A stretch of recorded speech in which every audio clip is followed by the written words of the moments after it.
Olá, estamos aqui na segunda aula do nosso curso de Filosofia da Arte.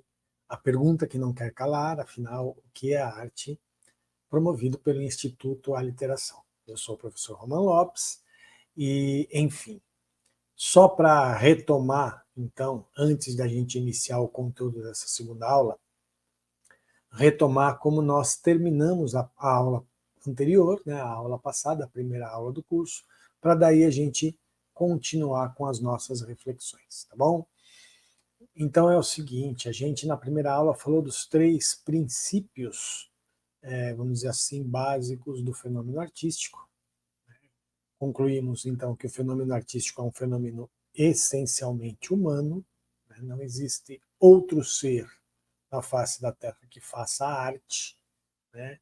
Mesmo com várias notícias sobre animais que pintam, essas coisas, isso tudo é uma grande bobagem, porque a arte é um fenômeno essencialmente humano, por conta do que a gente explicou na aula passada, da questão da plasticidade cerebral, das sinapses neuronais e tudo mais, né? Da questão estímulo e resposta, que só o ser humano consegue fazer isso com uma diversidade de respostas diferentes. E aí a gente encerrou a aula, então, falando dos 3 princípios, né? Então, que a arte é um fenômeno humano e que ela tem 3 princípios. Ela é baseada em representação, em sentimento e em forma.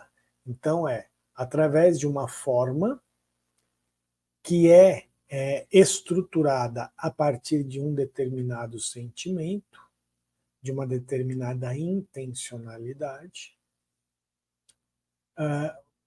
vai se representar alguma coisa através dessa forma, né? Por essa forma, tá? Então essa é a base de todo o pensamento que a gente vai desenvolver no decorrer do curso sobre o fenômeno artístico.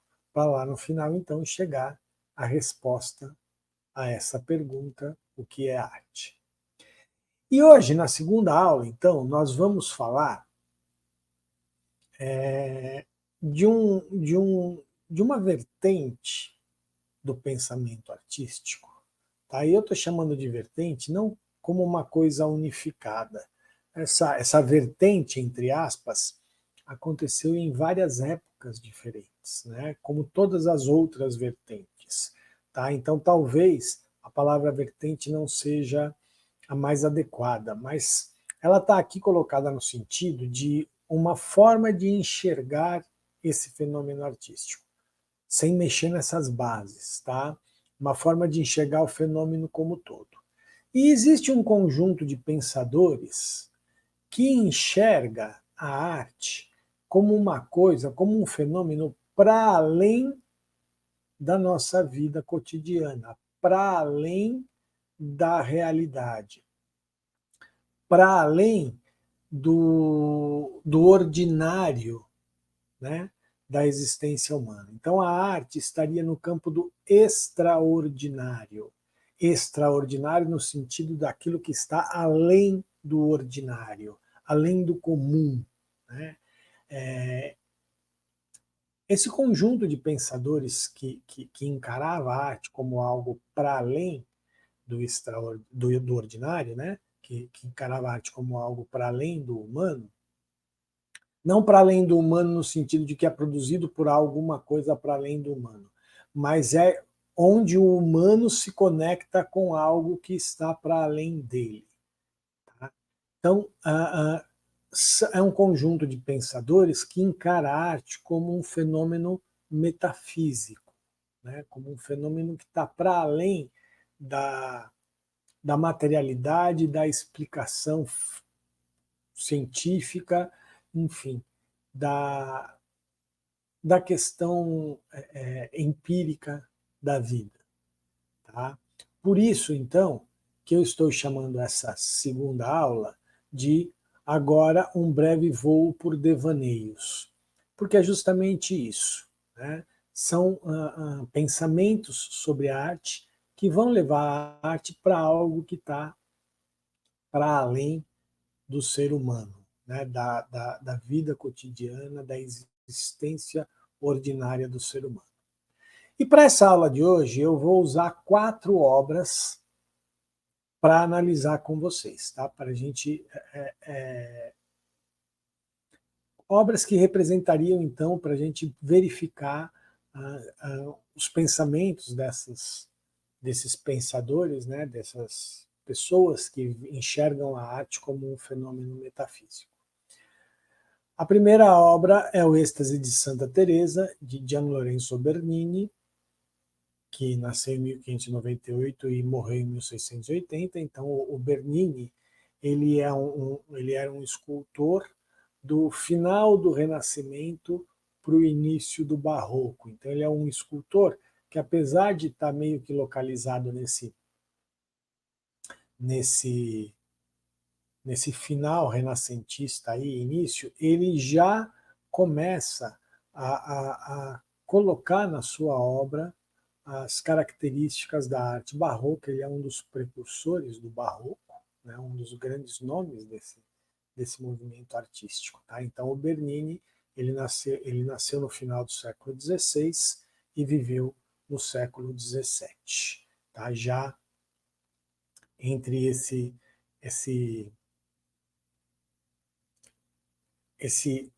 limiar do final do Renascimento para o início do Barroco. Para muitas pessoas ele é considerado um artista do Barroco, tá? E tudo bem, né? Mas a gente nunca pode esquecer que os movimentos artísticos não são estanques, eles não começam assim, começou no ano X, terminou no ano Y, aí automaticamente no ano seguinte começa o outro.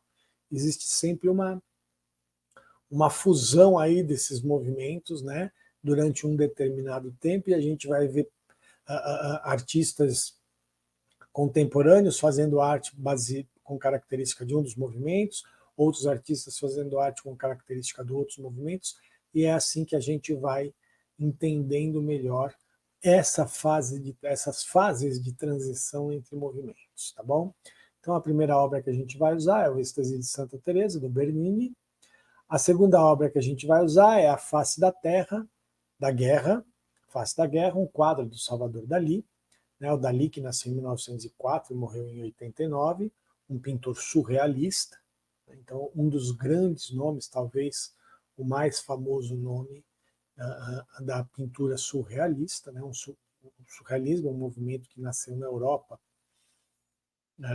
no início do século XX, mais precisamente na década de 20, né, que vem na linha, na sequência, entre aspas, do dadaísmo, né, e que tinha como base, como uma das suas premissas, a ideia de que a arte representaria o onírico, o campo do sonho.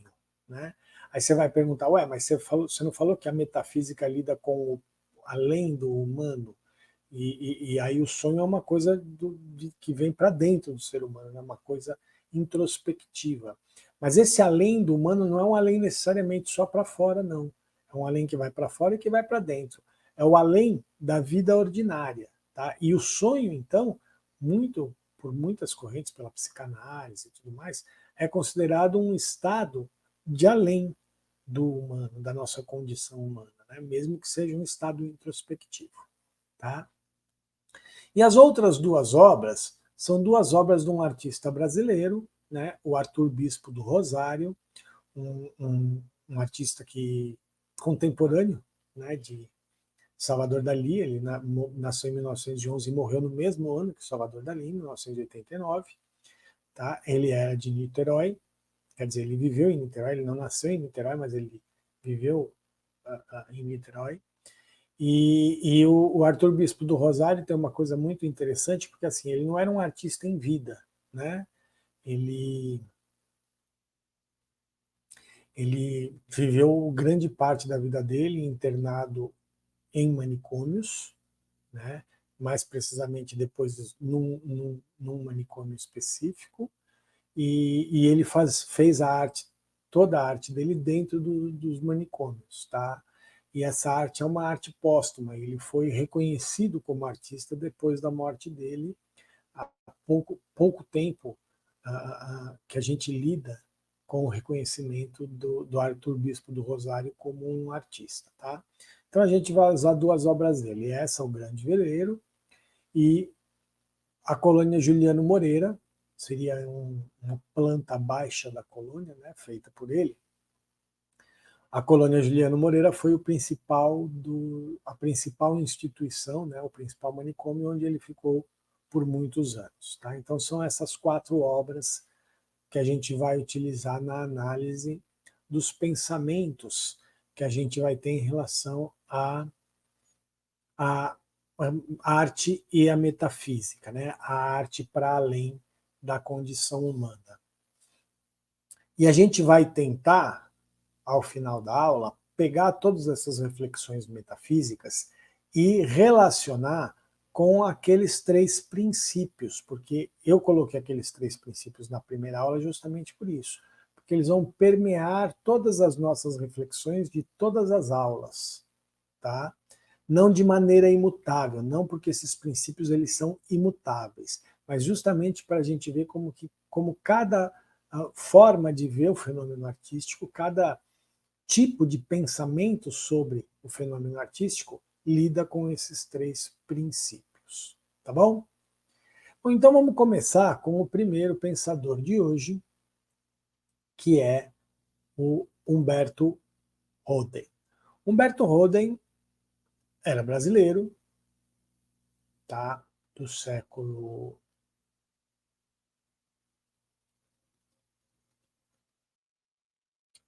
Humberto Roden, um filósofo e professor brasileiro, né, filho de alemães, mas brasileiro, que nasceu no final do século XIX, mas foi um pensador, um teólogo, enfim, um filósofo do século XX. Tá? E o pensamento do Humberto Oden sobre arte girava em torno da ideia de que o universo ele é bipolar. Então veja, ele dizia que o universo ele era uma grande elipse, né? Que então a constituição do universo era uma constituição elíptica, ele era uma grande elipse e uma elipse bipolar. Né? O que é bipolar? Essa bipolaridade que a gente vai que se apresenta na cultura humana de diversas formas, através da dialética, através do maniqueísmo, enfim, ela adquire diversas configurações, essa bipolaridade. Para o Humberto Roden, essa bipolaridade está na diversidade e na unicidade. Então ele vai dizer que no universo existe a unicidade do próprio universo, mas essa unicidade é composta de diversidades. Tá? E por que isso é importante para a reflexão que o Humberto Oden vai fazer a respeito da arte? Porque para ele, a arte ela vem justamente de 2 polos. Né?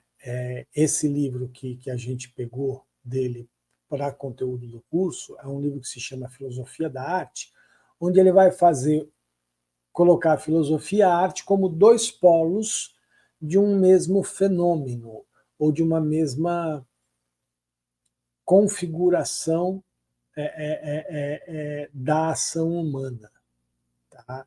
E quais são esses 2 polos? Então, a filosofia seria o que está ligado à unicidade, à verdade, aquilo que é unívoco, e a arte seria a diversidade, a prática diversa dessa unicidade, a manifestação diversa dessa unicidade.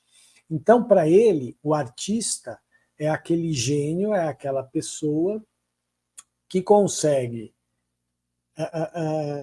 se deixar penetrar por essa unicidade, por essa verdade, e canaliza, manifesta essa unicidade em diversidades formais, estéticas, expressivas, que seriam as manifestações artísticas. Tá? Então, veja, para ele fala que o artista é aquele que age, arte é ação. E isso é muito importante a gente perceber, porque se a gente lida com essa ideia de que arte é ação, isso reforça a ideia da arte como um fenômeno humano. Né?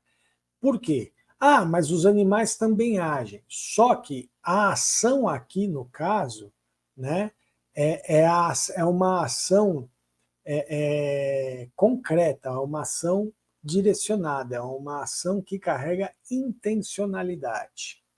Né? Os animais agem de acordo com seus instintos, eles agem de acordo com as suas necessidades fisiológicas, com os seus instintos, com as suas necessidades de sobrevivência. Eles não agem com intencionalidade. Então, para ele, o artista é alguém que consegue captar, enxergar essa verdade, essa unicidade do universo, né?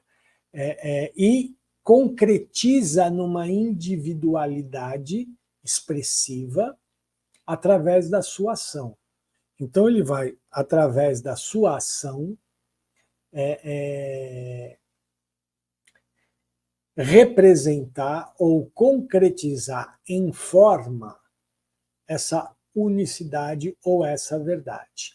É importante reparar que para o pensamento do Bertoldo, a arte não tem outra função a não ser representar a beleza do universo. Então aqui a gente já começa a perceber o primeiro extrato, né, dessa relação metafísica da arte, né, ou dessa condição metafísica da arte. Então, ele fala, o artista, então, enxerga, né, ele considera o artista como um filósofo, né, e o filósofo como um artista. Ele acha que o ideal é o filósofo artista ou o artista filósofo, aquele que consegue ver, enxergar a verdade unívoca do universo e manifestar isso na sua individualidade, na sua diversidade. Tá?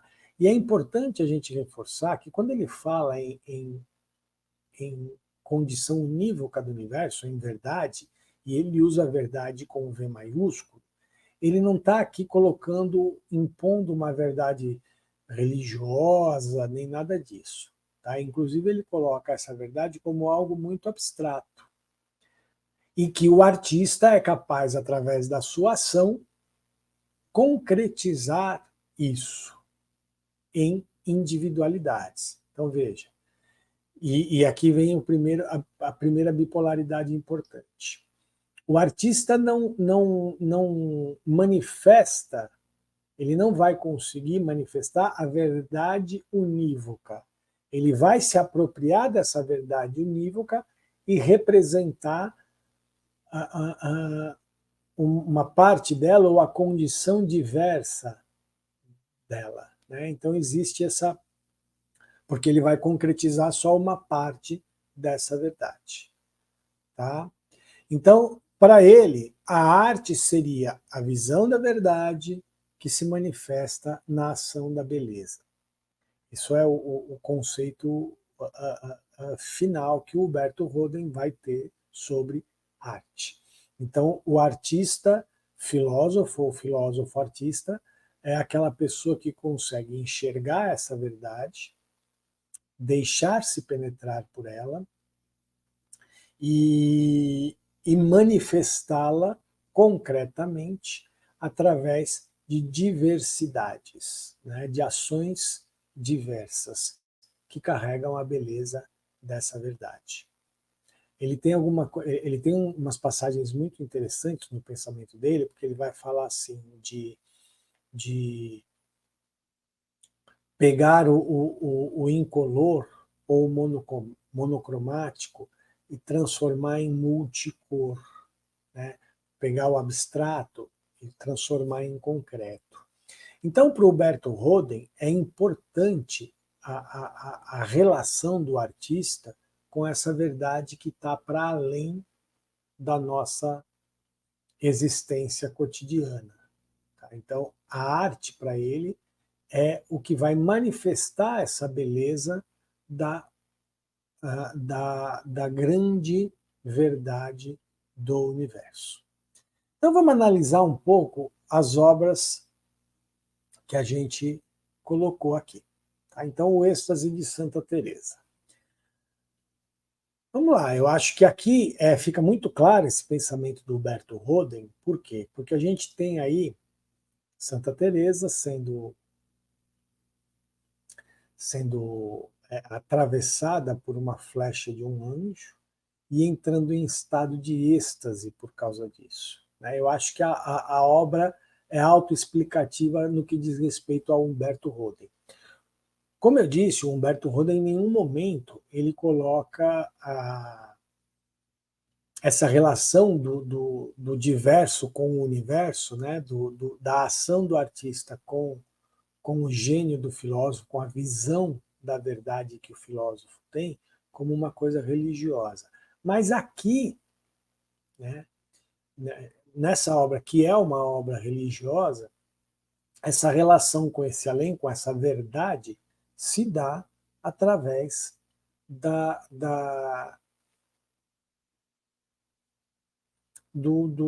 fato de Santa Teresa ter sido atingida pelo divino, né? Literalmente atingida pelo divino. Então o anjo vem, finca a flecha nela, né? E ela entra num estado de êxtase que é quase como um estado redentor, um estado de sobre-humanidade. Ela ganha um estado de iluminação. Então esse êxtase aqui é um êxtase metafísico. É um êxtase que vai para além, que coloca Santa Teresa numa condição de além humana, que está totalmente fora da sua vida cotidiana. Bom, e aí aqui a face da guerra do Salvador Dalí. Aí já é o contrário, né? Demonstra o horror da guerra, mas demonstra o horror da guerra, e é muito interessante ver como o rosto que tá em desespero, né? Essa obra toda meio amarronzada, meio terrosa, né? Que quase que tem uma ambientação desértica, né? E esse rosto ele tem nos seus orifícios dos olhos e da boca o próprio rosto, que vai então entrando num infinito para dentro. Né? Então é como se esse horror fosse penetrando as camadas internas do ser humano e degradando esse ser humano e dissolvendo esse ser humano e destruindo esse ser humano na sua essência mais primordial. Né? Então, a guerra não é uma coisa que seca só o ambiente, vai impedindo o ser humano de se expandir, né? Vai colocando o ser humano num estado de caminhar cada vez mais para dentro dele, mas com essa destruição, com essa angústia e com esse sofrimento. Então, o movimento que o Salvador Dalí faz em relação à questão metafísica é justamente um movimento contrário ao do Bernini.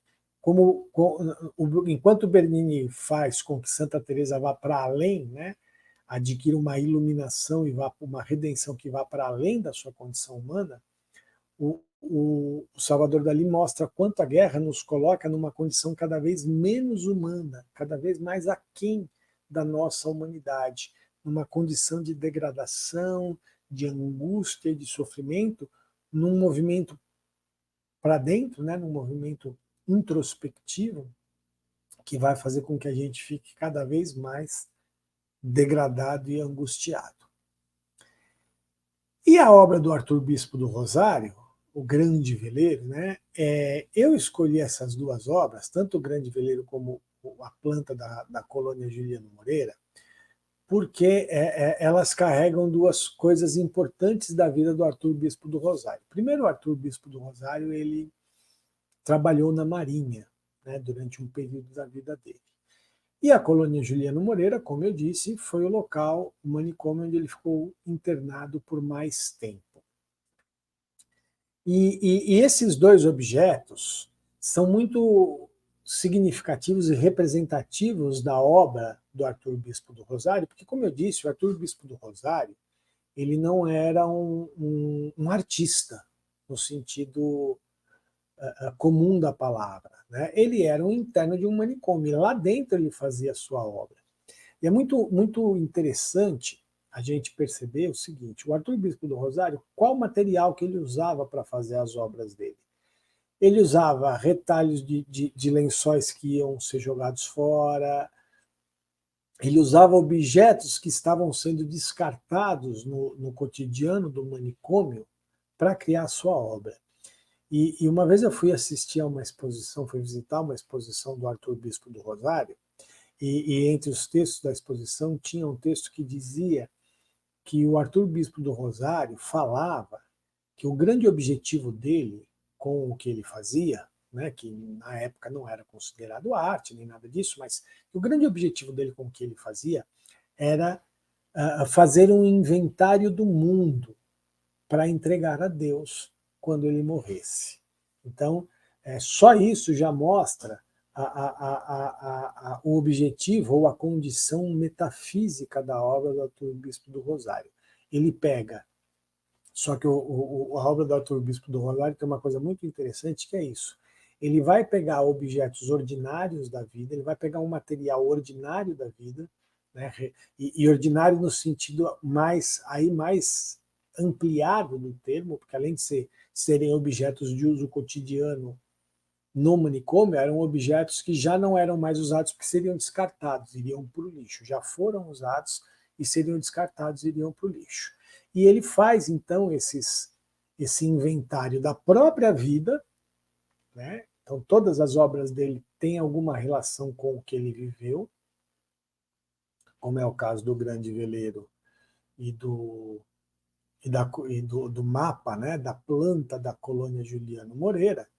Ele pega esses retalhos, esses materiais, compõe esses objetos, porque é uma forma de ele entrar em contato com o divino, de ele fazer esse inventário do mundo, né, desse inventário da experiência humana que ele teve aqui no mundo, para quando ele for para um outro plano e se encontrar com o divino.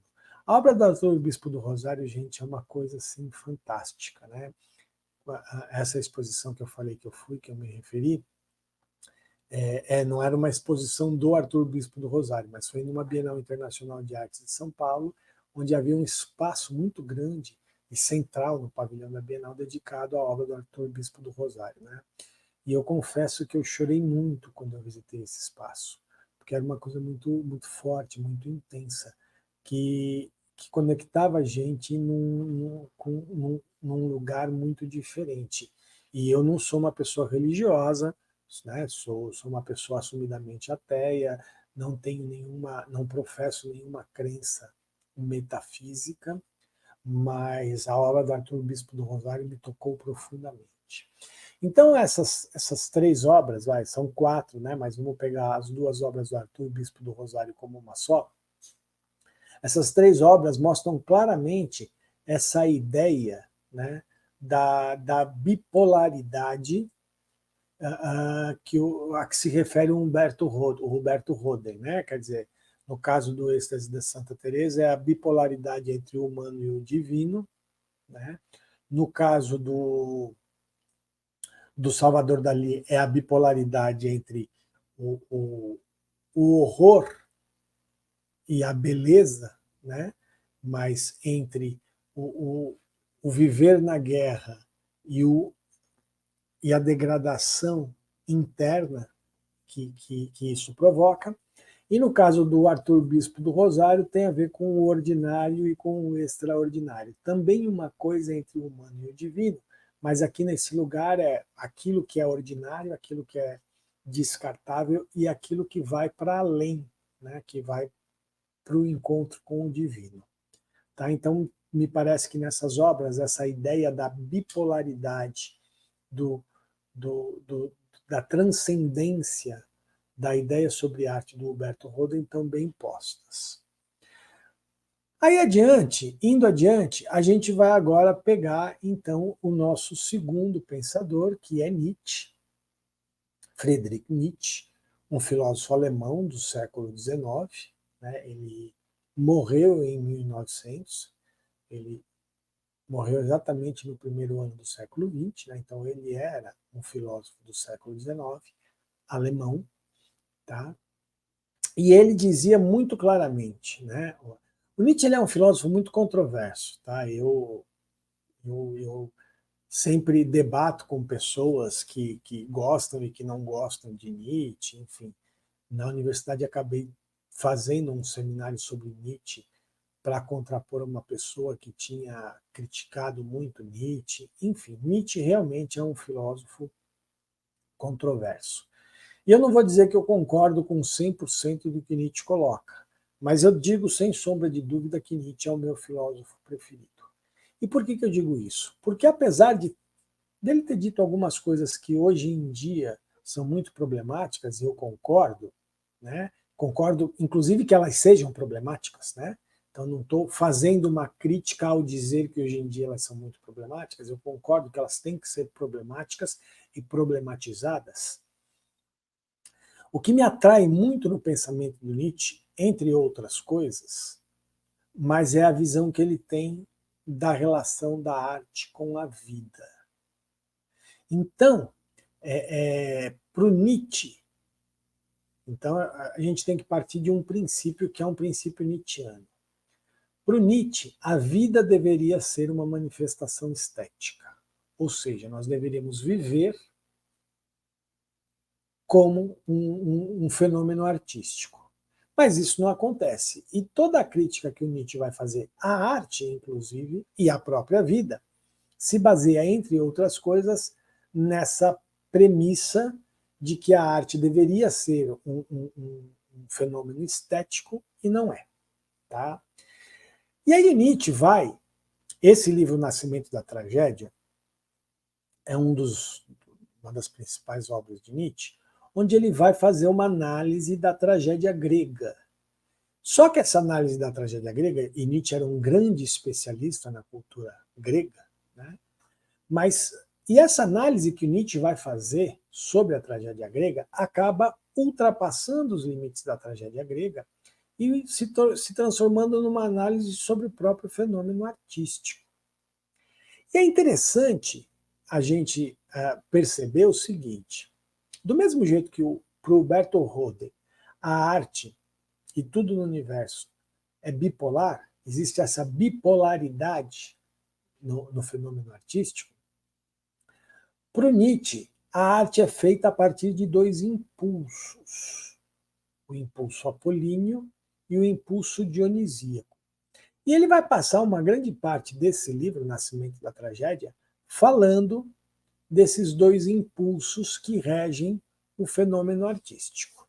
Tá? O que seria o impulso apolíneo? O impulso apolíneo seria, então, o impulso da aparência. Seria aquilo que faz com que a gente deforma a arte. Deforma a arte. Né? Com que a gente constitua uma forma de aparência. Então, o impulso apolíneo, para o Nietzsche, é aquele impulso que está ligado à aparência, ao princípio de individuação. E, de novo, recorrendo a Alberto Roden, né? A universalidade e a individualidade, o unívoco e o diverso. Aqui, para o Nietzsche, existe uma individualidade no apolíneo, né, que não tem nada a ver com o unívoco. Paradoxalmente, a individualidade está justamente no diverso do Alberto Roden, que é o diverso dos indivíduos. Então, existe uma individuação no processo de criação artística para o Nietzsche. E existe, por outro lado, o impulso dionisíaco, que é aquele impulso da comunhão, onde a gente perde a nossa condição de individuação e se coloca dentro de algo muito maior, de algo muito mais coletivo, comum, né, e que seria o correspondente ao universo ou à verdade do Huberto Roden. E esses dois impulsos, eles estão presentes na arte. E o debate que o Nietzsche vai fazer no Nascimento da Tragédia sobre a tragédia grega é o quanto a tragédia grega, que começou como um fenômeno puramente dionisíaco, lá com os ditirambos, porque o teatro grego nasceu com os cultos em homenagem a Dionísio, a gente nunca pode esquecer disso. Então, como a tragédia grega foi passando por um processo de individuação e saindo de um estado puramente dionisíaco e passando, então, para um estado primordialmente apolíneo. E ele vai colocar isso como uma degeneração, como um processo de degeneração. Nietzsche faz uma crítica à tragédia, porque ela vai perdendo a sua condição dionisíaca e acentuando o seu caráter apolíneo, e isso faz com que a tragédia degenere. Mas vale lembrar que ele sempre disse que os dois estão presentes no fenômeno artístico. A partir dessa discussão, então, Nietzsche vai dizer que a arte é uma atividade metafísica, porque se ela consegue congregar esses dois impulsos, o apolíneo e o dionisíaco, ele vai, e tem uma passagem no livro onde ele fala, ele vai rasgar o véu de Maia, ou seja, ele vai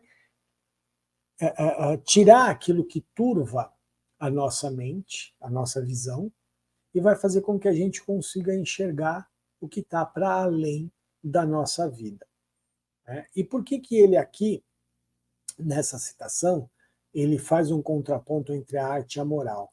Porque para muitos pensadores, a moral é o grande arcabouço metafísico do homem, né? Porque a moral é o que nos liga ao divino, é o que nos liga, a moral e a ética é o que nos liga ao nosso universo interior, ao que está para além de nós. E para o Nietzsche ele fala que não, que a moral é uma imposição de valores, enfim. O Nietzsche tem um outro livro muito interessante também chamado Anticristo, onde ele vai fazer uma crítica muito dura à moral cristã, né? Então, para ele a moral, ela ao contrário, ela é aprisionadora. Então ela não tem nada de metafísico. E o que vai ser metafísico para o Nietzsche é a arte. Né? Então, como eu disse, para ele a vida, o mundo deveria ser um fenômeno estético. Nós deveríamos viver como uma grande experiência artística. Não é à toa que um dos grandes personagens da obra de Nietzsche, que é Zaratustra, né, dava muita importância à dança. Né? Ele fala, na obra Assim Falou Zaratustra, ele fala do Deus que dançava, enfim. Então, essa questão da vida como um fenômeno artístico, da vida como uma experiência estética, é muito importante e muito cara ao pensamento de Nietzsche sobre arte. Então, quando ele diz aqui que a vida repousa sobre a aparência, né? Ele quer dizer, então, que a vida teria um caráter apolíneo, né? Aparência no sentido de que existe uma aparência que é vazia de uma essência, e é por isso que ele fala em degeneração da tragédia, né?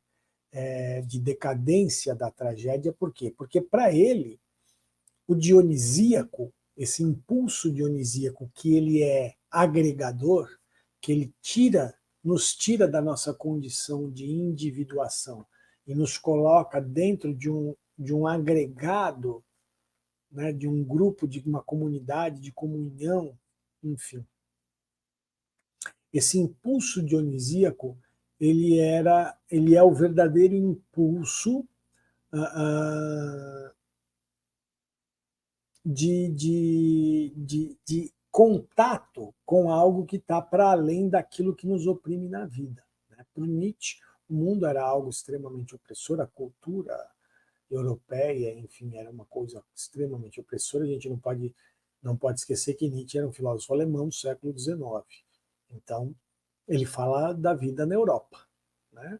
E a gente nunca pode esquecer que a Europa sempre se considerou o centro do mundo, enfim. Então, quando ele vai falar das grandes verdades universais, é sobre a Europa que ele está falando, tá? Então, a gente não pode perder essa perspectiva.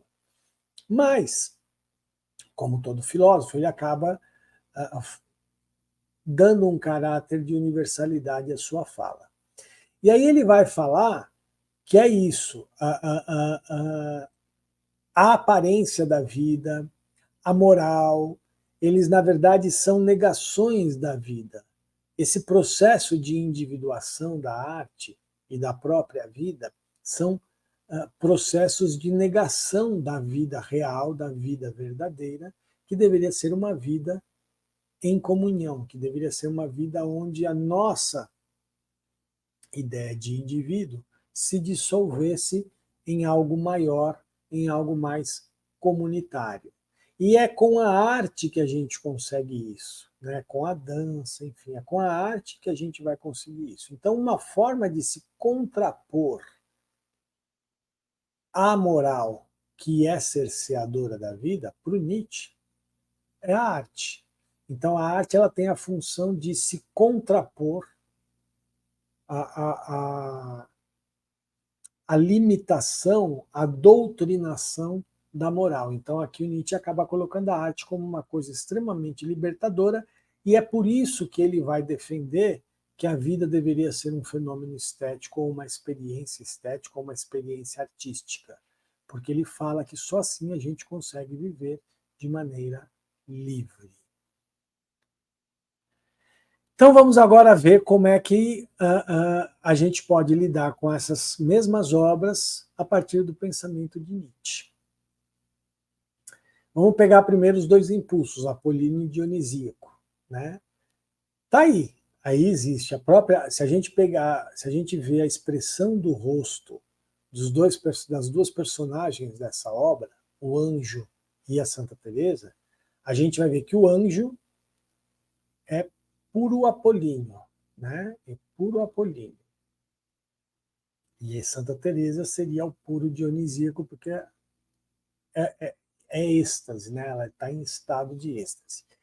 E aí você pode perguntar, mas isso é meio contraditório, porque o apolíneo é o divino, a Santa Teresa é o humano, ela é o indivíduo, ele é um anjo que não é um indivíduo, e porque parece que está meio trocado. Mas a gente não pode esquecer, e aí voltando a falar que o Nietzsche faz uma crítica muito severa à doutrina cristã, que a religião cristã, os dogmas cristãos, são dogmas individualizantes. A relação do fiel, do cristão com Deus, é uma relação muito individualizada. Não existe na doutrina cristã um princípio de comunhão coletiva. Existe uma comunhão, mas que é a comunhão do indivíduo com Deus. Então, quando a gente faz o ritual da comunhão na Igreja Católica, por exemplo, que é comer a hóstia, que a gente está comendo, né, que a gente está absorvendo o corpo de Cristo, percebe que é uma relação de um indivíduo com outro indivíduo. Então, o divino, para a doutrina cristã, é muito individualizante. A relação com o divino é muito individualizante. Então, não é contraditório a gente ver um anjo dentro desse caráter apolíneo, dentro desse impulso apolíneo, essa coisa da aparência, da calma, da luz e da individualidade. Já Santa Teresa aqui está, o rosto dela está em êxtase e a gente vê pela própria vestimenta dela, né? E é interessante ver que isso é uma estátua de mármore, né? A própria vestimenta dela é um emaranhado de coisas, né?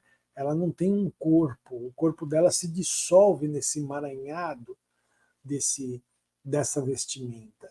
Então estão aí os dois impulsos, apolíneo e dionisíaco, e a ideia de êxtase é justamente essa ideia de, primeiro, é meio absurdo essa redenção vir através de um êxtase, né? A expressão do rosto de Santa Teresa é uma expressão de prazer. A gente poderia até dizer que ela está tendo um orgasmo, né? Mas, e aí pode ser um sacrilégio dizer isso, mas é o que... Então é quase como se Santa Teresa tivesse se dissolvendo nesse emaranhado, dissolvendo seu corpo nesse emaranhado aí da vestimenta, e tivesse sentindo um prazer enorme por isso, com isso, mas isso vem através, claro, por se tratar de um êxtase religioso, do contato dela com o divino, né? Então também aqui a gente tem o contato com a metafísica, com a experiência religiosa, com a experiência para além do humano, que vai trazer esse caráter dionisíaco na personagem de Santa Teresa. Aqui, de novo, o quadro do Salvador Dalí. Então, aonde está aqui o apolíneo e o dionisíaco? A gente não pode esquecer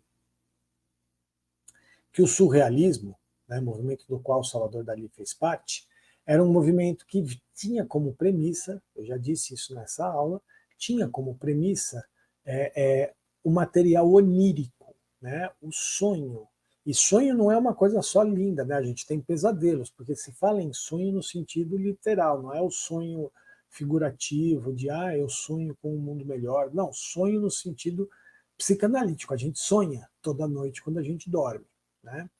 Então essa coisa onírica, que é o material primordial do movimento surrealista, ela traz coisas pesadas, né? E segundo a psicanálise, o sonho é a manifestação do nosso inconsciente. Então, o sonho é a manifestação livre de amarras, livre das amarras da nossa consciência, né? Da nossa noção de vida em sociedade, de indivíduo. Olha, eu sou assim, eu sou essa pessoa, então eu não posso fazer tal coisa, tal, né? O sonho dissolve tudo isso e manifesta. Então, o sonho seria uma manifestação dionisíaca. E como o Salvador Dalí, então, mesmo falando de guerra, ele faz esse processo de introspecção do horror da guerra, né? A gente tem essa questão da representação, então, de um pesadelo, né? Nitidamente a gente vê aí a representação de um pesadelo, certo? Bom, e a obra do Arthur Bispo do Rosário, tanto o Grande Veleiro como a Colônia Juliano Moreira, partem da mesma premissa, né? Eu acho que toda a obra do Arthur Bispo do Rosário parte dessa premissa, dessa relação do humano com o divino, né? E a gente não pode esquecer que o Arthur Bispo do Rosário produziu tudo isso sob a condição de ser considerado uma pessoa louca. Ele estava na colônia Juliano Moreira, no manicômio, porque ele era considerado louco, ele tinha surtos, né? Enfim, ele falava, ele dizia que via Jesus, que conversava com Jesus, enfim. Então, ele fez toda a obra dele sobre o impulso talvez mais dionisíaco que a gente pudesse ter, né? A condição mais dionisíaca que é a condição de total diluição da sua individualidade. Ele era alguém dentro de algo muito maior, muito mais transcendente, né? Ao ponto de que ele foi internado num manicômio por ser considerado louco. Então essas duas obras mostram, tem essa aparência comum, e aí aqui a gente pode dizer que reside o caráter apolíneo das obras, né? Um barco e uma tapeçaria com um desenho de um lugar, né? Mas tem para ele essa transcendência de ser um documento do mundo para ser apresentado ao divino. Então você tem aqui o caráter apolíneo dessas aparências, mas os processos de criação, né, o processo de criação do Arthur Bispo do Rosário, por ser um processo totalmente livre das amarras da consciência, porque por isso que ele era considerado louco, era um processo altamente dionisíaco e transcendente. Bom, agora nós vamos para o último pensador dessa nossa aula de hoje, que é Immanuel Kant. Kant foi um filósofo, também alemão, do século XVIII. Ele viveu um século antes de Nietzsche, né? E Nietzsche fala muito de Kant, né? Às vezes criticando, às vezes, enfim, Nietzsche faz crítica a alguns pensadores muito importantes, como Kant, como Schopenhauer, mas, enfim. E Kant, ele tem um texto chamado A Crítica da Faculdade do Juízo, onde ele vai dizer que nós temos vários juízos, né? Nós, seres humanos, temos vários juízos, vários estados de produção de valor. Vamos chamar de juízo aquele estado de produção de valor. Então, eu vejo alguém fazendo alguma coisa ou falando alguma coisa, eu determino algum valor para aquilo. Aquilo é bom, aquilo é ruim, aquilo é maldoso, aquilo é bondoso. Eu valoro aquilo. Então eu estou usando o meu juízo de valor, né, o meu juízo, o meu julgamento para dar um valor àquilo. E o que o Kant vai dizer é que o nosso juízo, ele é primordialmente racional, ele parte de conhecimento. Então, quando eu determino que alguém fez uma coisa boa ou ruim, ou alguém fez uma coisa certa ou errada, esse juízo que eu faço disso vem a partir do meu conhecimento da vida, da minha experiência e tal. Só que o Kant vai dizer que existe um juízo nosso que não passa por esse processo da razão, que não é um juízo objetivo, que não é um juízo baseado no conhecimento. Esse juízo é o juízo do gosto. Tá? E se ele não passa por nenhum outro, por nenhum conhecimento, ele vai passar por onde? Ele vai passar pelo que Kant vai dizer de comprazimento. Comprazimento. Dentro dessa palavra tem o prazer. Né? Então a gente se compraz, a gente sente prazer diante de uma obra artística, por exemplo, pela própria relação estética que a gente obtém com a obra, que é uma relação muito subjetiva, que não passa pelo conhecimento. Então a gente pode dizer, por exemplo, que o Kant seria um grande precursor das ideias do Clive Bell, quando ele fala da emoção estética, que a gente falou na aula passada, né? Quando ele vai falar da emoção estética e da forma significante, né? É mais ou menos isso que o Kant vai dizer, que é a relação com a forma, então é a fruição da forma, é a experiência estética que vai fazer com que o nosso juízo do gosto se manifeste. E isso não passa por nenhum tipo de conhecimento, por nenhum tipo de valor moral, de valoração moral, é única e simplesmente uma questão subjetiva do nosso gosto. Eu não estou dizendo que eu concordo com Kant, tá, gente? Mas é isso que ele vai nos dizer, tá? Então, veja, ele fala que o juízo do gosto ele é um juízo contemplativo.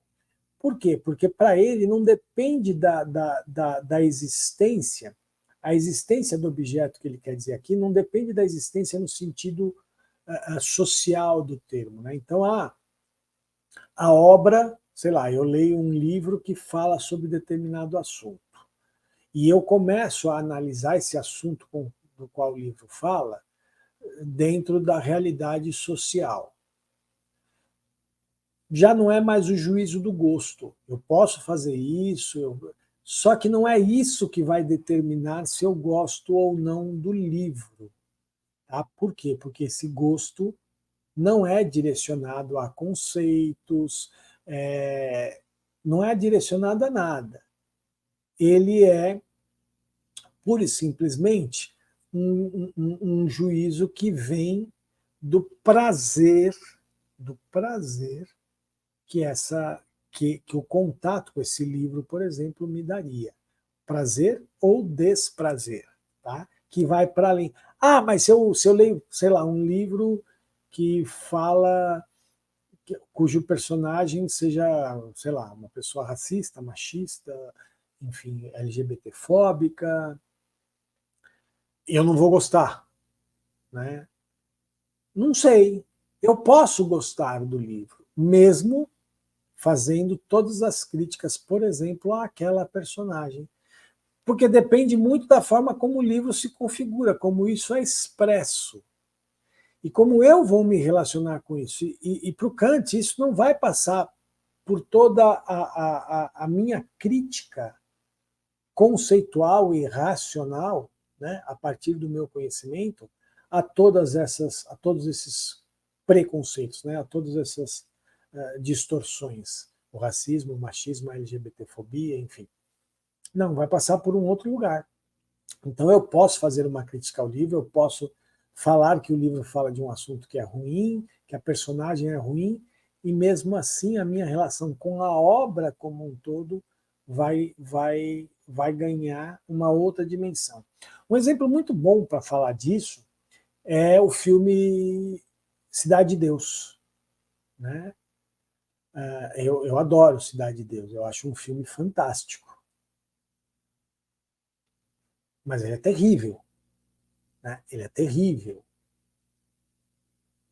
Mas, ao mesmo tempo que a gente faz todas as críticas à situação que o filme expõe, que o filme apresenta, a gente acha o filme fantástico, a gente acha o filme... Porque a relação que eu mantenho com o filme está num outro lugar. O juízo do gosto no filme, o prazer, o comprazimento que eu sinto com o filme, ele está num outro lugar. Não necessariamente no lugar da racionalidade da ideia que o filme apresenta. Né? Eu usei Cidade de Deus, mas eu podia dizer Hamlet, por exemplo. Né? Hamlet, eu sempre falo isso, né? Hamlet é uma peça extremamente violenta. Das 10 personagens principais, 9 morrem ao final da peça, e nenhuma de morte natural. 8 são assassinadas e uma se mata, né? Que é a Ofélia. E que, na verdade, a gente pode dizer que foi assassinada também, assim como a gente pode dizer que Hamlet se matou também, enfim. Mas as mortes giram em torno da violência. Alguém matou. Né? Então é uma obra extremamente violenta. A gente não pode achar que aquilo é legal. Não é legal, mas a obra é belíssima. Porque o que me liga a Hamlet é outra coisa, está num outro lugar, não está no lugar da valoração, do valor moral, do valor conceitual, né, do valor ético, tá? Eu enxergo todos esses valores éticos que são desprezados na obra, esses valores morais que são desprezados na obra, mas o que me liga a ela é uma outra coisa.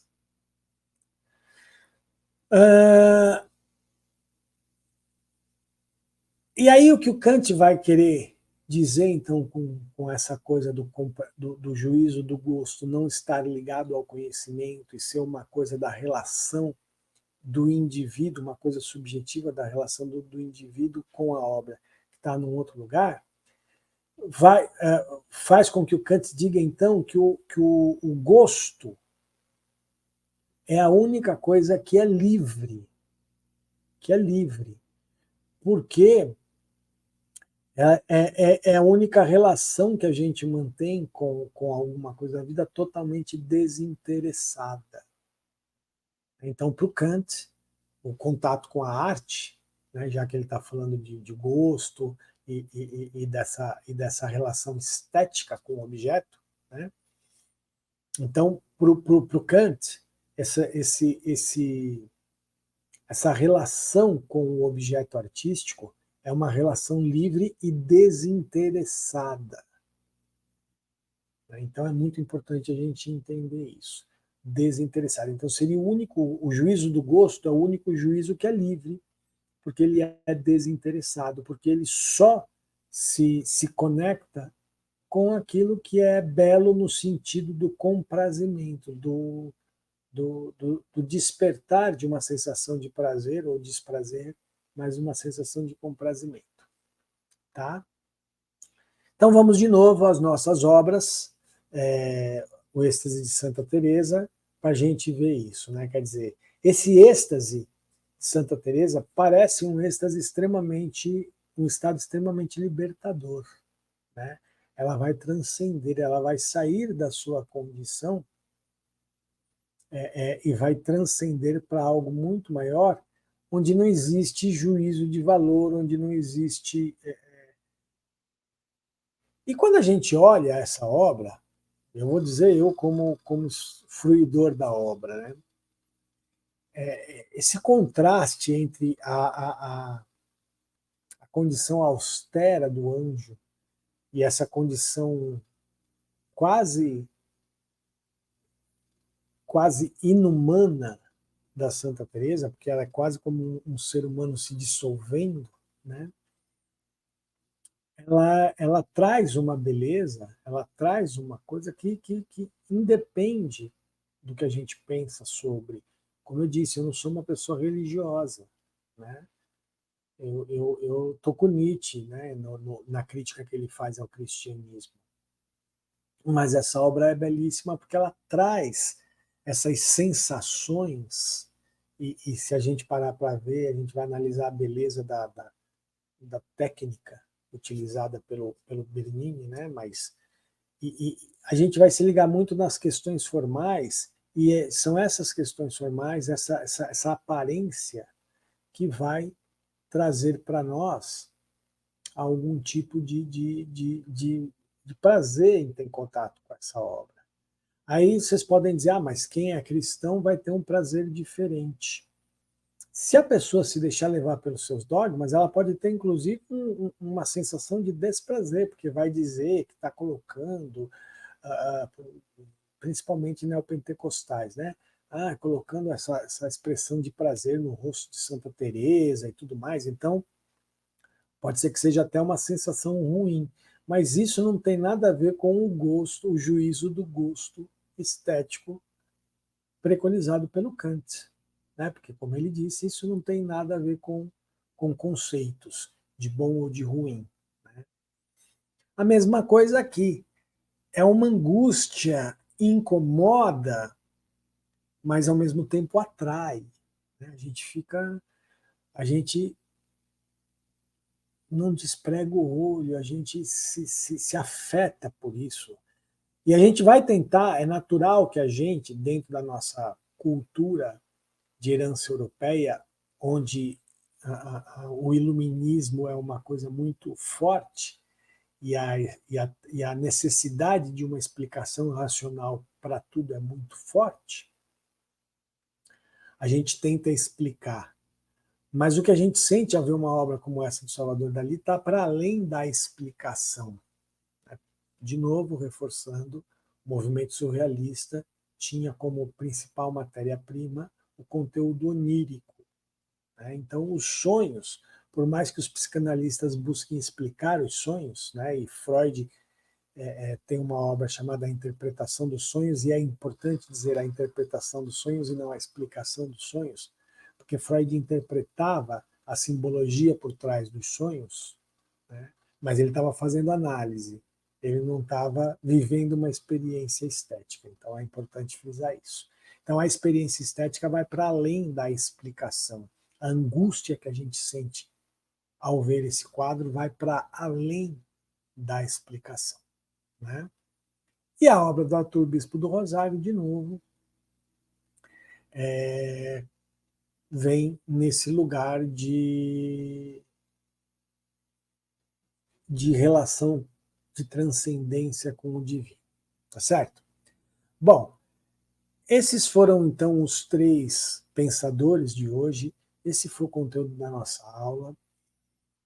E só para a gente fechar então essa questão da metafísica, né, da relação entre a arte e a metafísica, que está para além do humano, do cotidiano, né, e tentando ver onde é que estão aqueles três princípios de representação, sentimento e forma, a gente pode ver que esses pensadores que enxergavam a arte como um fenômeno metafísico, como um fenômeno para além do humano, seja esse além para fora, seja esse além para dentro, né, eles vão mostrar claramente para nós que a relação que a gente tem com o objeto artístico se dá, é uma relação estética, se dá através da forma. Então, nessa tríade, representação, sentimento e forma, o princípio da representação talvez seja o menos importante para quem lida com a arte como uma experiência metafísica, né?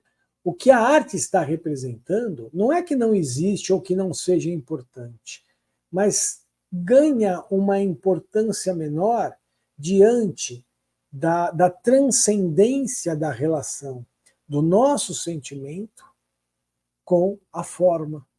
Então, me parece evidente que quem lida com a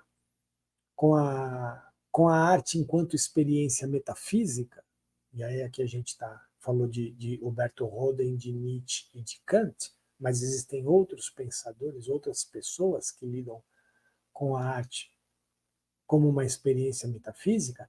Quem lida com a arte como uma experiência metafísica está menos preocupado com a questão, com o princípio da representação. O que é que essa obra está representando? Não é que não interessa, mas fica num segundo plano. A experiência transcendente do contato com a arte, a experiência transcendente que a arte pode possibilitar, faz com que esse caráter representacional da arte fique em segundo plano. O caráter estético, formal, e o caráter sentimental, ou seja, o caráter de afeto, aquilo que não precisa muito de explicação, ficam mais evidentes. Então era isso que eu queria mostrar nessa aula de hoje.